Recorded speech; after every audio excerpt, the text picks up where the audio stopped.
Good evening and welcome. I'm Cassie Leuffen. Top of the hour, and with the 6th GOP debate currently underway, our coverage continues from South Carolina. Tonight, we have our One America team on the ground in North Charleston. So first, let us bring in Neil W. McCabe. Neil, welcome.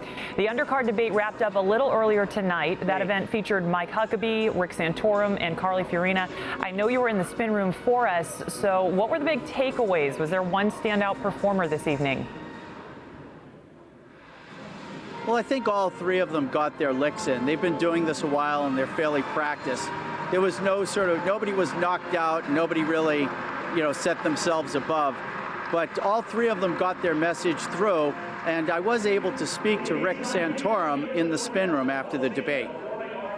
Well, I know he was invited to tonight's debate because he got the same phone call that our campaign got and said he wasn't coming. And I'd have a lot more respect for Senator Paul if and he's right, by the way. I mean, he's right that the way these debates are structured is absolutely a charade. I mean, the idea that you have the two former Iowa caucus winners right before the Iowa caucus, one of whom was sitting almost in identical position 4 years ago and came back and rallied folks to win, and you don't include them on the main debate stage. I think that's wrong. I think the RNC is to blame. I think the media is complicit, and I think it's an injustice.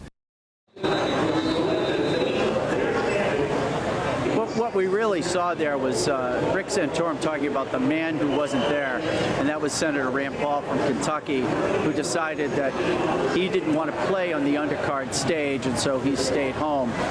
Rick Santorum said that he absolutely agrees with everything Rand Paul said about the criteria and Rand Paul's criticism of the Republican National Committee and the organizers of the debate. However, he did, sort of make that point that when Rand Paul was on the big stage, he wasn't really speaking up for Santorum and the others.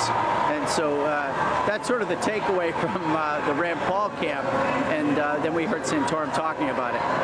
Back to you.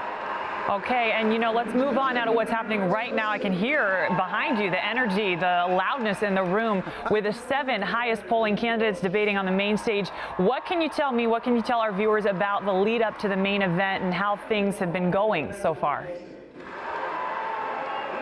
There's a lot of excitement. There's excitement in this room. There's excitement in the auditorium. There's excitement in this city about this debate because we're less than 3 weeks away from Iowa.